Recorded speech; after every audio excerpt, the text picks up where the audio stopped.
Burnout. Burnout is a real thing. Have you ever suffered from it? Then I guess you know what I'm talking about. It creeps up on you slowly, and before you know it, bam, you realize you're deep in it. I once heard someone say that if you are starting to feel as though you're going to burn out, you've already burnt out. And that's the problem with the creative mind. You can't imagine that you would ever feel tired, stressed, or lose the passion to create the one thing that you've dreamt your whole life of creating. So how on earth could you burn out from something you love doing? But usually it's not the actual work that might be causing your fatigue. Usually it's a multitude of different things compounding over time, each one slowly chipping away at your time, energy, or even health. So what can we do about it? Here are a few useful tips I've learned over the years to prevent burnout. And firstly, if you've been watching my journey of making my own comic, Jim Real Paranormal Investigator, I want to thank you for your support, watching my videos, and reading the comic. You've probably noticed some of the updates have slowed down for a while. One main reason is I've been asked to teach what I've been doing in making this comic to some young, enthusiastic comic creators. And the experience has been absolutely amazing, but it can be very time consuming. And so, in my now older and a little bit wiser years, so I don't burn out, I had to pull back a bit on my comic workload to focus on teaching. In my youth, probably around my 20s and 30s, before I got married and had a child, I would have committed to the weekly comic schedule, worked all hours of the day and night to keep up with schedules, deadlines, and applying for every project that I could, drinking 5 to 6 cups of coffee a day and eating sugary treats to stay awake all sorts of crazy hours. Not a healthy lifestyle, and yes, I suffered burnout a lot. I think it's referred to as hustling, going at it as hard as you can to get ahead. I once worked 22 hours straight on a painting for a book project to meet a deadline. I was so exhausted at the end of the process, I couldn't even speak properly. Then to top it off, I couldn't even sleep because all I could think about was the next project, the next deadline. Not a very healthy way to live, is it? But did it work for that younger version of myself? I'm not so sure. Am I much healthier, happier, and more productive as a person now than I used to be because I'm more aware of my limits?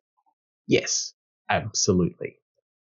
What am I doing now that is so different from that younger version of myself that makes me recognize the warning signs of burnout and how I can prevent it? If I could travel back in time right now, these are probably the things I would say to 23-year-old Dion. Firstly, give yourself permission to take a break. Something they don't teach you at art school or about being an artist is that you are essentially going to be your own boss. And if you do have the good fortune to become a full-time or part-time artist and earning money from your work, you really do forget how to treat your employee like a human being. What I mean is, you are your own boss, and you probably treat yourself worse than you would treat anyone that would work for you. You don't give yourself holidays, a raise, or even sick days. You somehow have gotten trapped in your own mind thinking that you're going to impress the boss by working through all your pain, birthdays, and even Christmas. What are you trying to prove? Life is for living, having fun, and enjoying yourself. Money isn't everything, but good memories are. Give yourself a break once in a while and enjoy a holiday. Second, stop being so critical of yourself. I used to have this weird ritual when I finished a project. Before I sent it off to the client, I would scrutinize every square inch of the illustration, picking out the little details I didn't like and fixing them. It didn't matter how minute they were. If I could see it, I believed the client would see it and reject the project. So in my 20 plus years as an illustrator, I don't think I truly ever finished a project and gave myself a pat on the back to say, well done. Instead, I'm obsessed over how bad it looked. And even though the project was always accepted, rarely with any changes needed, I still never truly felt satisfied. I never felt content with my work. So, enjoy the process.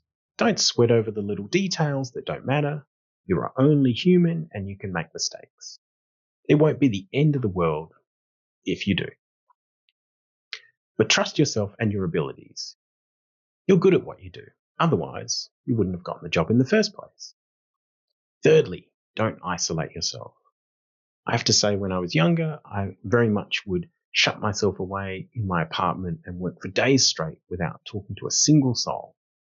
I'm quite introverted, and in my mind, I convinced myself that meant I didn't like socializing. But that is totally not true.